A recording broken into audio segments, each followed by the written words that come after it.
Today, in this video, I'm going to explain how to recover PSN account with no password or email. Works on PS5 and PS4. Press the PlayStation button on your controller, then go to Game Base, then go to Chats. Then send message anyone like google.com, then click on the link.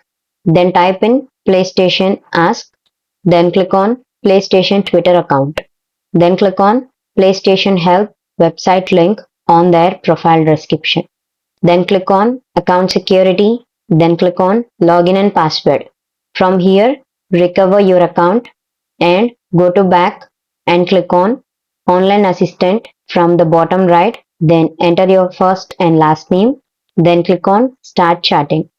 By following these steps, you can recover PSN account with no password or email. This video helped you out, please leave a like and comment down below. If this worked for you, thanks for watching.